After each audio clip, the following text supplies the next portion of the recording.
UFC Shanghai is this Saturday, and we have 12 fights headlined by Ming Yang Zhang taking on Johnny Walker. And I'm going to go through each and every fight, starting at the bottom, working my way to the top, giving my quick picks and all my betting thoughts on this entire card. If you want a full, more in-depth breakdown, check out my video from earlier this week where I went about 35 minutes giving a full, longer, more in-depth breakdown on each and every matchup. We're going to keep this short and sweet, so let me know in the comments who you guys have, what your favorite underdog is, and what you guys are betting on this card. Like this video, click subscribe, turn those post notifications on. Last night, we had a great episode of Wager Wars, 2 debut guests, so you can go check that out on the live tab of this channel.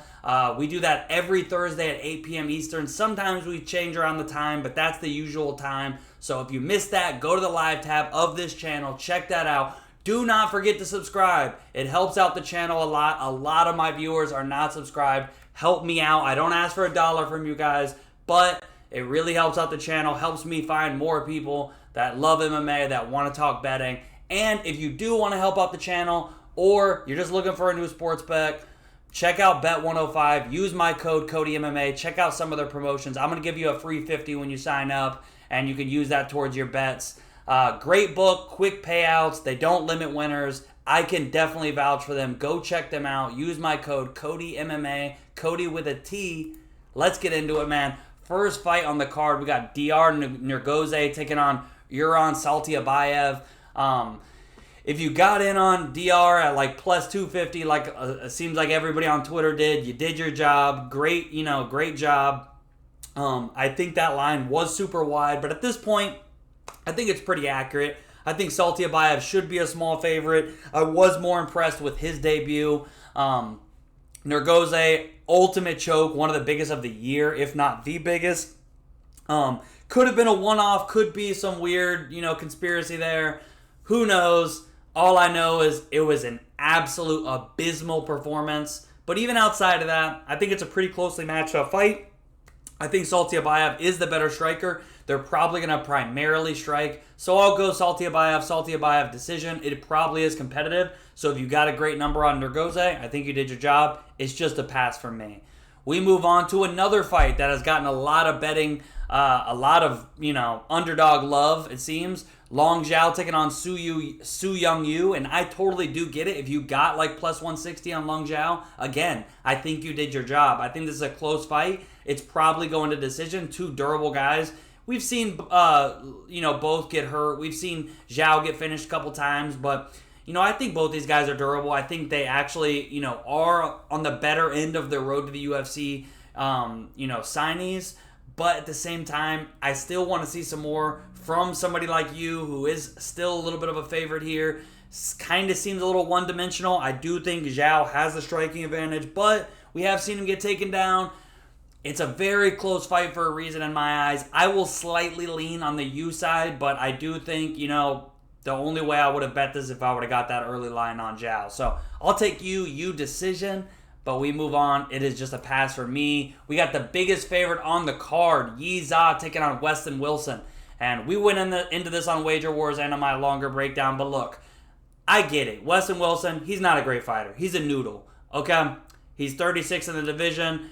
Yeiz is a 28-year-old Inbo kid. They're trying to give him a favorable matchup in China. I get it. He should be minus 500, minus 600. This line is just ridiculous. It's ridiculous. Yeiz is 2 grapplers, and Yeiz is the smaller man. I actually kind of considering a KO prop for Yeiz. It's 3-1. I get he's a grappler, but if he grapples, it's going to play into my play number 1, because one of the first bets I made in this entire card was Weston Wilson plus 800 and Weston Wilson round 1 sub 33-1. I think that is the majority of his win condition. I think Yeiz is the pick. He should win. I actually lean towards the KO. If he's smart, just throw hands at Weston Wilson. So I'm considering a little bit of a hedge spot there, if you will. Unorthodox way to hedge, but plus 300 by KO for Yeiz. I honestly think if he's smart, that's the path. But I will pick him to win. I'm going to pick him by KO, so I might bet him by KO plus 300. But I do have Weston plus 800, Weston round 1 sub, 33-1. That he has 17 wins, and I think at least 14 of them, maybe 15, are literally a round 1 sub. So it's like 14. But we will move on. We got Michel Pereira taking on Kyle Dawkins. Kyle Dawkins getting another shot in the UFC. He's been begging for it for a while. He seems highly motivated. Pereira seems like he doesn't even want to get in there. So I get it. If you're taking a dog shot on the bigger guy with the grappling advantage who is going to fight for your money, is Michel going to fight for your money? We don't know, considering his last performance. I still think he wins. I think he wins by knockout, but because he does have a big striking advantage. Dawkins is a bit of a noodle. Not quite Weston Wilson, but, a bit of a noodle himself. I think Pereira KO, but, if you got some of that Kyle Dawkins plus 260, I think that's a pretty solid line. Pereira might be checked out, but I'm going to go Pereira, round 1 KO, and we move on to the next one. We got Rong Zhu, Austin Hubard. The line's gaining for Hubard, and, it's a little tempting. Rong Zhu has not been a guy that you typically want to bet in the minus 300s, but, I think he wins this fight. Hubbard, he just hasn't been looking great. He gives away these fights he should totally win. His fight IQ is not great. He is pretty durable, but Rong Zhu is a sniper, and they're probably going to primarily strike. So I think Rong Zhu wins, man. I'm not going to bet this fight. I'm going to take Rong Zhu. I'm going to say decision, but he could knock him out, honestly. Hubbard's been durable, but Rong Zhu's a sniper, and if you're not going to, keep, really wrestle him, it's dangerous. We got Loner Kavanagh taking on Charles Johnson in the next one. I'm on the underdog here, man. I bet him, and look, the number at this point, he's like plus 220. I just think Charles Johnson, man, I'm picking him straight up. I think Loner Kavanagh is very good. He's got a bright future and a high ceiling, but could just be a little too much too soon. And I think Charles Johnson is getting a little underestimated, like he tends to get underestimated. I think either could get a takedown. Sorry, I'm fighting the hiccups right now. Either could get a takedown. Charles could out-volume him. I think either could get clipped and hurt, potentially knocked out. I know Charles Johnson hasn't been a huge finisher, but I've seen Loner get hurt. I've seen him get hurt. I saw him get bloodied up in his last fight against a bum. Not a bum, but a much easier stylistic matchup. And Charles Johnson can wrestle a whole lot better than Dos Santos. So I'm going to say Charles Johnson gets it done by decision, and we move on. I did bet his money line. We move on. Mahashid taking on Gage Young. This is a 50-50 fight. Coin toss for me. I'm going to lean on the Mahashid side. I considered his KO prop. It's like 4-1. I considered fight ends KO. It's like plus 140, plus 130. It's tempting, but so far, no money on it. It might just be a pass for me. It's a 50-50 fight in my eyes, but I'll lean ever so slightly on the Mahashid side. And we move on. Naraj taking on Crosby. Kiefer Crosby. Crosby's been a huge fade, man, but I really do feel like this is a guy the UFC didn't even want to put in the UFC. They wanted to put in Road to the UFC. It didn't work out. The fight got canceled. They come to China. Whatever, we'll throw you on. He's just not great. And he mostly wants to just bang it out. And yeah, I'm sure he's a better grappler. He probably could. I considered, honestly, I still am. If you're on Naraj via sub 9-1, Crosby cannot grapple. We haven't really seen it a ton from Naraj, but we hadn't seen it a ton from Kevin Jussier either, and maybe Naraj subs him. 9-1 would be the only way I'd bet Naraj. But Kiefer Crosby at 4-1 right now is tempting as well, man. I'll be looking at both those. Those are plays I'm still considering. But the pick is Naraj. Naraj probably KO, but we move on. We got Sumadar taking on Kevin Boras. Again, kind of like the Rong Zhu fight, man. I think Boras is going to give him the fight he wants, so Sumadar should be the favorite, but Boras is pretty tough dude. He's a solid striker. It's just, I think the way, you got to grapple Sumadar, and if not, you got to chin him. I don't know if Boras has huge power or great grappling threat, so I'm going to say another Inbo guy gets it done. Sumadar, I'm going to take him by decision, and we will move on to the big boys, the heavyweights. Sergey Pavlovich taking on Waldo Cortez Acosta. Yeah, man, I think Pavlovich is super good. He's super dangerous. Maybe he can take Waldo down. I just don't think it's going to be that easy, man. I'm on the underdog here. I'm picking him straight up. I have him bet by decision. It's 5-1 right now. You might even be able to get a better line. I just think, man, Waldo, he's got good volume. These are still big boys, man. I was looking at, Waldo round 1 KO is 11-1, man. It's kind of enticing. Plus 550 for the decision, but I think I lean decision. Pavlovich has been durable, but hey, we saw him get sparked out just a couple fights ago, and we saw him get pieced up easily in the fight after that. So, I don't know, man. This could be a tough fight. So, I'm going to go Waldo decision, and I think there's still value on that right now.